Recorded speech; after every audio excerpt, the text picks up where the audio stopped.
Alina's flight descended over the glittering skyline, towers of glass shimmering against the desert sun.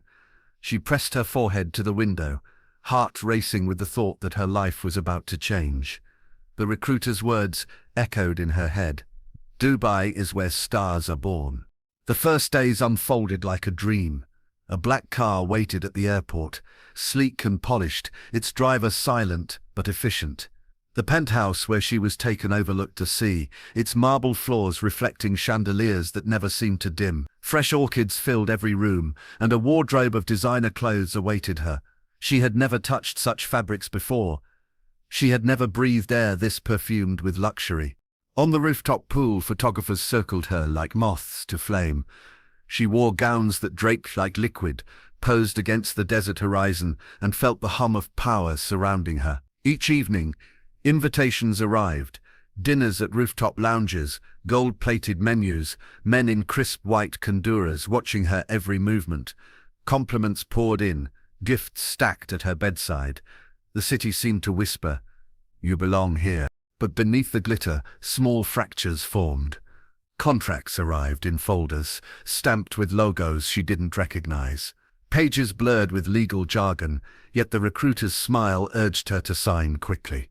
"It's standard," he said, pen hovering in her hand. The clauses demanded obedience, exclusivity, silence. She felt a flicker of unease, but the ink dried under her signature before she could protest. The driver became her shadow.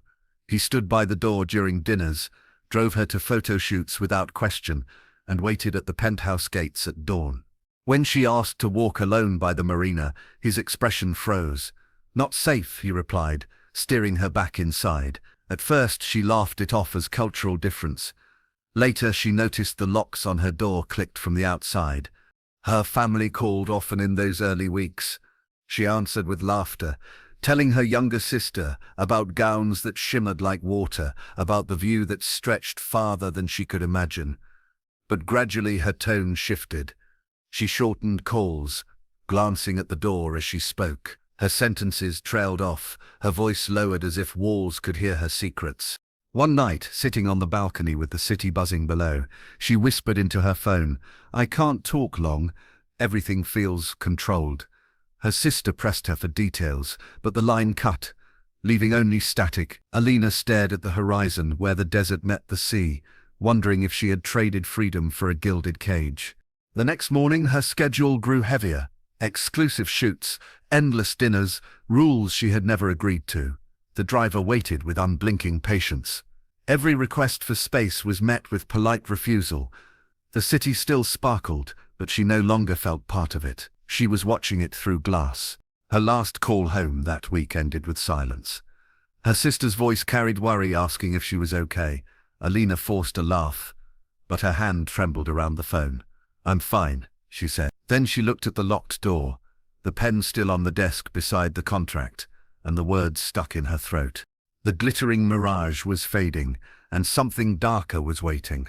Days turned into weeks, and Alina's name began to vanish from conversations. Her social media froze. No new posts, no new stories, messages piled unanswered. Her sister's calls went straight to voicemail. Friends from her hometown whispered among themselves, wondering why the girl who once shared every detail of her life had gone silent. The official story was simple. Alina was busy. Campaigns in Dubai were demanding. The recruiter explained in curt emails, "She's safe. She's working. Don't worry." But worry was all that remained. Her sister filed a missing person report in her home country. By the time it reached Dubai, it was stamped with the same response authorities gave to countless families: likely voluntary disappearance. Detective Samira Khan read the file late at night, her office dim except for the glow of a desk lamp. A woman in her early 30s, she carried herself with discipline carved by years in a system that rarely listened to her voice. Still, something in Alina's case caught her eye. The language was too neat, too dismissive. Models didn't simply vanish, not without traces. She placed the folder beside another one already sitting on her desk. The name on the cover read, Camila Souza, Brazilian national, missing 3 months. Circumstances disturbingly familiar, Exclusive modeling contract last sighting in Dubai, family's complaints ignored. Samira tapped her pen against the files, feeling the weight of a pattern forming. At roll call the next morning, she raised her concern. Her superior leaned back in his chair, unimpressed. Models disappear all the time. They move, they marry, they run. It's not our priority. Samira pushed the files forward. 2 women, same background. Same recruiters. Same silence after arrival. He sighed, shaking his head. You want trouble, Khan? Keep digging into sheiks and their friends. That's how detectives lose their badges. She walked out with the folders pressed to her chest, the warning echoing louder than his words. But silence was heavier. That evening she retraced Alina's last known steps. The penthouse loomed above the marina, its lights glittering against the black water. The concierge smiled too quickly when she asked questions. Miss Alina left for Europe, he insisted, eyes darting away. Samira noticed the surveillance cameras above his shoulder, blinking red. The story sounded rehearsed. At a cafe nearby, she flipped open Camila's file. A photo stared back at her, a young woman with dark curls, eyes wide with life. Witness statements described her attending exclusive gatherings before she vanished. Those gatherings, whispered about in the modeling community, were invitation only, hosted in private palaces beyond the city's reach. Samira leaned back, watching the streets fill with luxury cars. She felt the invisible line that divided power from accountability. Alina had crossed it. Camila, too. Both had vanished into the glittering void that swallowed women who came chasing dreams. Her phone buzzed with a message from an unlisted number. Stop asking about the girls. For your own sake. Samira stared at the words, her pulse quickening. For the first time, the case was no longer paper on her desk. It was reaching back at her. The line between missing and silenced had never felt thinner. Camila Souza's first days in Dubai had shimmered like a dream. She had come from São Paulo with a suitcase and a head full of ambition, chasing glossy magazine covers and billboards. The recruiter met her at the airport with roses, assuring her she was destined for stardom. Within hours, she was sitting in a limousine, dazzled by neon skylines. The agency placed her in a penthouse with a panoramic view of the desert. Contracts arrived the next morning, thicker than any she had seen. Pages demanded silence about clients, attendance at events without refusal, and a warning clause written in fine print. Violations meant termination without compensation. She hesitated, but the recruiter laughed softly, sliding the pen into her hand. Standard procedure. Everyone signs. The first party seemed harmless. A sprawling villa lit with lanterns, fountains trickling under the night sky. Camila wore a gown that clung like liquid, borrowed from the agency. Around her, men in flowing kanduras sat in clusters, cigars glowing, laughter thick with liquor. Other models floated like ornaments, their smiles strained, their eyes guarded.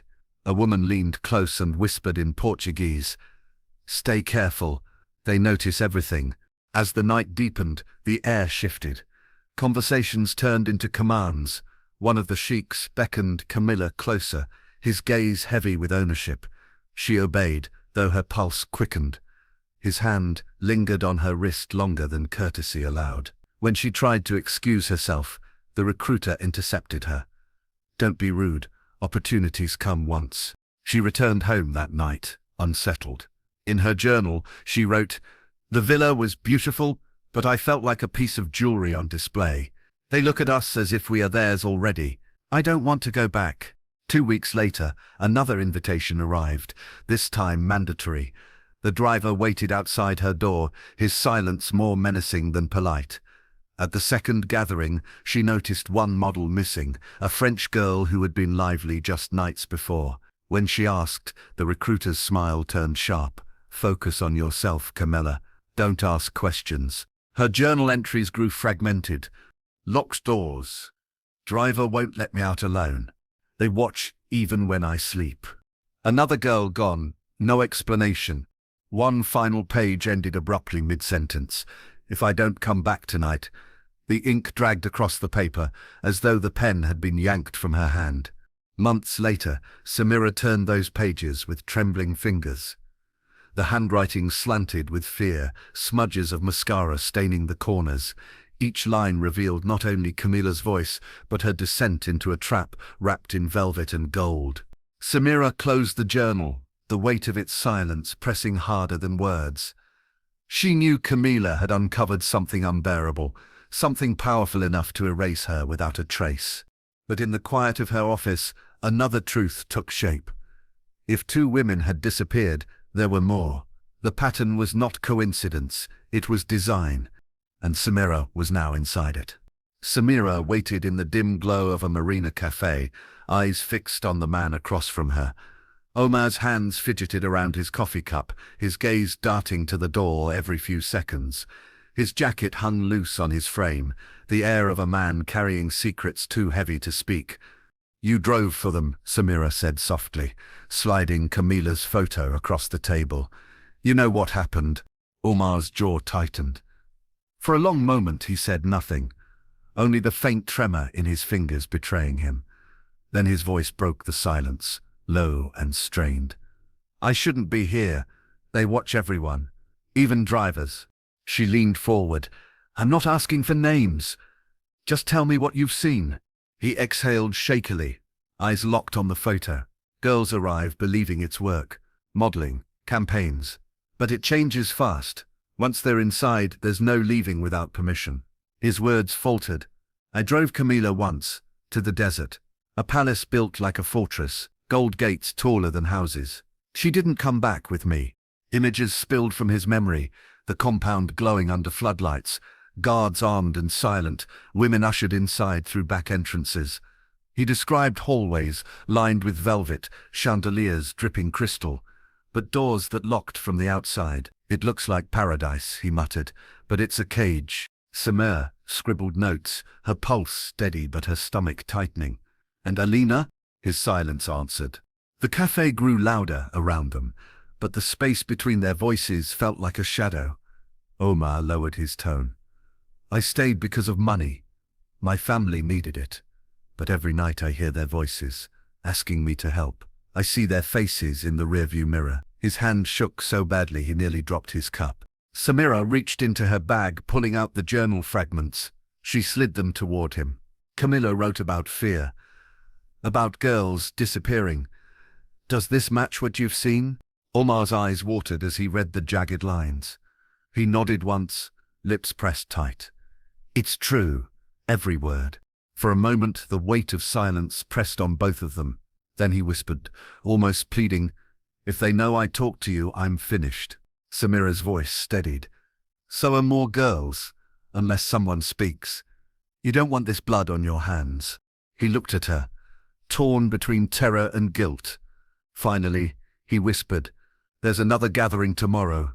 If you want proof, follow me. But I can't promise you leave." Samira closed the folder, her breath sharp. Behind Omar's fear, she recognized truth.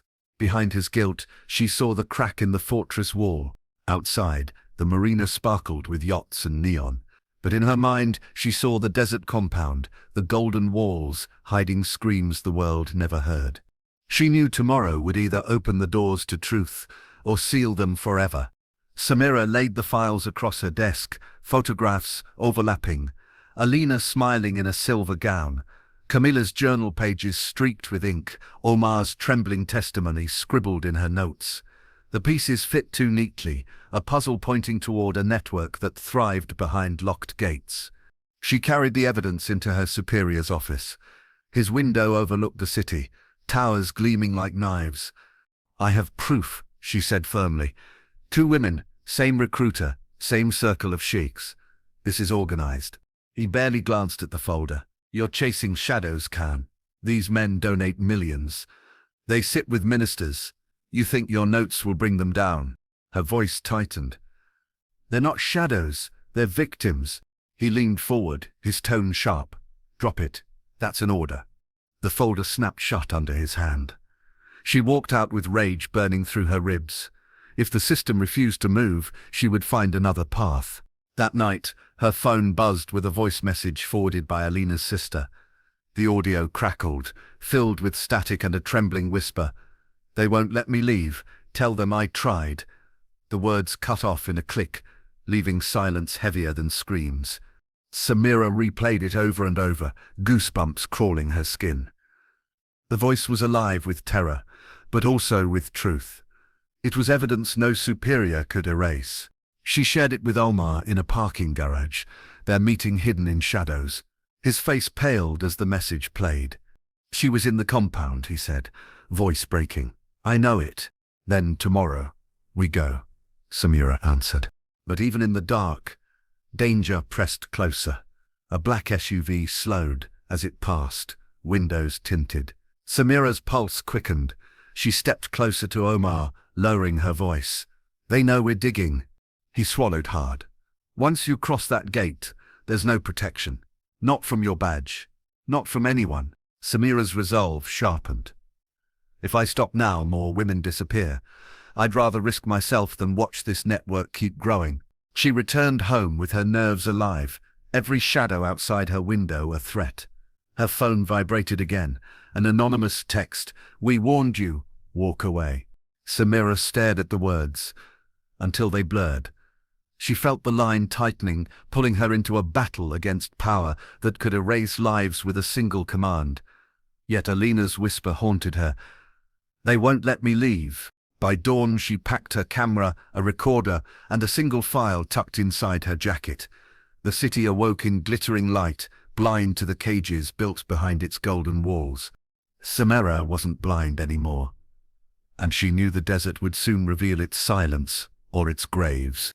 The desert stretched endlessly, a sea of gold under the blistering sun.